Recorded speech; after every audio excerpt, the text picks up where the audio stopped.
بسم اللہ الرحمن الرحیم۔ مردہ جسم کے سارے نرم حصے صرف 4 مہینوں میں گلنے سڑنے کے بعد مکمل طور پر ختم ہو جاتے ہیں اور یوں ہڈیوں پر مشتمل مردے کا ڈھانچہ ہی باقی رہتا ہے، لیکن اللہ کے نیک بندوں اور پیغمبروں کے جسم اسی طرح ہی رہتے ہیں جس طرح کی ان کو دفن کیا ہوتا ہے۔ اللہ تعالیٰ اپنے نیک بندوں کے جسم کی حفاظت فرماتا ہے۔ اللہ تعالیٰ نے زمین اور کیڑوں مکوڑوں کو اجازت ہی نہیں دی کہ وہ اللہ تعالیٰ کے رسولوں اور پیغمبروں کے جسموں کو کھائیں۔ تو سوال یہ ہے کہ اگر اللہ تعالیٰ کے نیک بندوں کے ساتھ ایسا نہیں ہوتا تو پھر ان کے جسموں کے ساتھ کیا ہوتا ہے؟ آئیے ایک تاریخی واقعہ پیش کرتے ہیں کہ جب کچھ صحابہ کرام کی قبروں کو کھودا گیا تو ان کے جسم کیسے اور کس حالت میں تھے۔ یہ 1932 کی بات ہے کہ جب 2 صحابی کی قبروں کی کھدائی کرنے کی خبر عراق کے سرکاری اخبار میں نشر ہوئی تو پوری دنیا میں ہلچل مچ گئی۔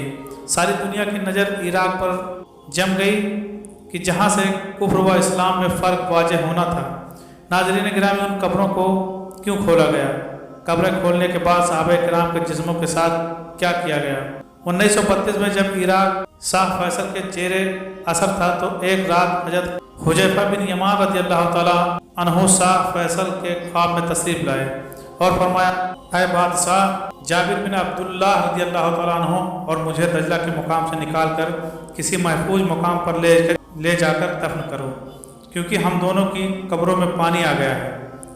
شاہ فیصل اول اپنے کام کی مصروفیات کی وجہ سے اس کام پر توجہ نہ دے پائے تو خواب ان کو اگلی راتوں میں بھی آتا رہا۔ وہ پھر بھی اپنے کاموں میں مصروف رہے، جبکہ تیسری بار حضرت حذیفہ رضی اللہ تعالیٰ عنہ عراق کے مفتی اعظم کے خواب میں آئے اور فرمایا کہ میں 2 راتوں سے مسلسل بادشاہ کو کہہ رہا ہوں کہ ہماری میت کو یہاں سے نکال کر کسی محفوظ جگہ پر لے چلو، لیکن بادشاہ اپنے کاموں کی مصروفیات کی وجہ سے میری بات پر کوئی اثر نہیں کر رہے ہیں۔ اس کے بعد مفتی اعظم شاہ فیصل کے دربار میں تشریف لائے۔ شاہ فیصل کہنے لگا کہ مفتی اعظم اس کے بارے میں فتویٰ جاری کریں تاکہ عوام کو اس کے بارے میں خبر ہو جائے۔ ان کے درمیان یہ طے ہوا کہ 10 ذی الحجہ کو میتوں کو ان کی قبروں سے نکال کر کسی محفوظ جگہ پر لے جایا جائے گا۔ اس پر حج کی تاریخ اس لیے مقرر کی گئی تھی کہ حج سے فری ہو کر لوگ بھی یہاں پر جا سکیں۔ پھر جب وہ دن آیا تو بغداد شہر کی گلیاں لوگوں سے بھری تھیں، لہٰذا ظہر کی نماز ادا کرنے کے بعد دونوں صحابہ کرام کی قبروں کو کھولا گیا تھا۔ ان کی قبروں میں پانی بھرا ہوا تھا، لیکن ان صحابہ کرام کے جسم اور کفن ایسا تھا جیسے ابھی ان کو دفن کیا گیا ہے۔ جب میتوں کو قبروں سے باہر نکالا گیا تو ان کے جسموں سے خوشبو جاری تھی۔ یہ منظر دیکھ کر ہر کسی کی آنکھوں سے آنسو جاری ہو گئے تھے۔ ان میں ایک جرمن جیولوجسٹ بھی تھے۔ ان کے سامنے یہ منظر تھا کہ اتنے پرانی قبر کو کھولا گیا ہے، ان میں جو جسم نکلے ہیں جو زندہ انسانوں سے بھی زیادہ تازہ نظر آ رہے ہیں۔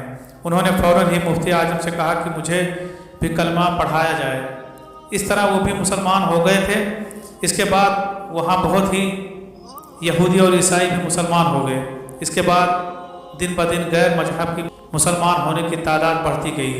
دجلہ کے کنارے سے دونوں صحابہ کرام کی قبروں کو سلمان فارسی رضی اللہ تعالیٰ عنہ کی قبر کے قریب لے جایا گیا تھا، جو کہ بغداد شریف سے 30 کلومیٹر کے فاصلے پر واقع ہے۔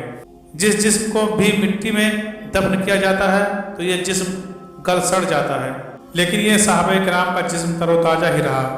ناظرین گرامی، اس میں کوئی شک نہیں کہ پیغمبروں، صحابہ کرام اور شہداء کے جسم مرنے کے بعد بھی تر و تازہ اور درست حالت ہی میں ہوتے ہیں۔ اس طرح ایک واقعہ یہ بھی ہے کہ حضرت جابر رضی اللہ تعالیٰ عنہ کی والد عبداللہ رضی اللہ تعالیٰ عنہ غزوہ احد کے پہلے شہید تھے۔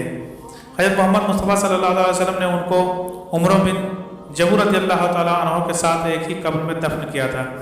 اس وقت مسلمانوں کی تندرستی کا یہ عالم تھا کہ شہداء کے لیے کفن نہ تھے۔ اس طرح عبداللہ کو ایک چادر میں کفن دیا تھا جس میں چہرہ تو چھپ گیا تھا، لیکن ان کے پاؤں مبارک پر چادر نہ آ سکی۔ ان پر گھاس ڈالی گئی تھی۔ یہ قبر جو نصیر میں واقع تھی، غزوہ احد کے ٹھیک 40 سال بعد وہاں سیلاب آ گیا۔ وہاں سے ایک نہر نکالنے کی ضرورت پڑ گئی، اس لیے وہ قبریں وہاں سے منتقل کرنے کا منصوبہ بنایا گیا۔ حضرت عبداللہ کی قبر ان کے بیٹے حضرت جابر رضی اللہ تعالیٰ عنہ کی موجودگی میں کھولی گئی۔ حضرت جابر روایت کرتے ہیں کہ ان کے والد سمیت تمام شہدائے احد کے جسم بہت ہی تر و تازہ اور اسی طرح تھے جیسے ان کو دفن کیا گیا تھا۔ ایک روایت کے مطابق ان کے چہروں پر جو زخم تھے ان کا ہاتھ ان زخموں پر رکھا ہوا تھا۔ لوگوں نے جب ہاتھ وہاں سے الگ کرنے کی کوشش کی تو ان زخموں سے تازہ خون بہنے لگا، پھر دوبارہ ہاتھ پر رکھا گیا تو ان کا خون بند ہو گیا۔ ایک انسان کا جسم 24 گھنٹوں کے درمیان ہی مٹی کے ساتھ مٹی ہونا شروع ہو جاتا ہے۔ یہ خدا کا وعدہ ہے جس کا ذکر قرآن پاک میں موجود ہے۔ جو اللہ تعالیٰ کی راہ میں شہید کر دیے جاتے ہیں ہرگز ان کو مردہ خیال نہ کرنا، بلکہ وہ اپنے رب کے پاس زندہ ہیں، ان کو رزق عطا کیا جاتا ہے۔ ایسے بہت سے واقعات پڑھنے کو ملتے ہیں۔ ان مشاہدات سے بھی یہی ظاہر ہوتا ہے کہ اللہ تعالیٰ کے خاص بندے مرتے نہیں ہیں بلکہ وہ گہری نیند میں چلے جاتے ہیں، لیکن ان کے جسمانی خلیات اپنی جسمانی ضروریات کو برقرار رکھتے ہیں، وہ قیامت تک ویسے ہی رہیں گے۔ اب یہ کیسے ممکن ہوتا ہے اس کے بارے میں بہتر علم اللہ ہی کے پاس ہے۔ آمین یا رب العالمین۔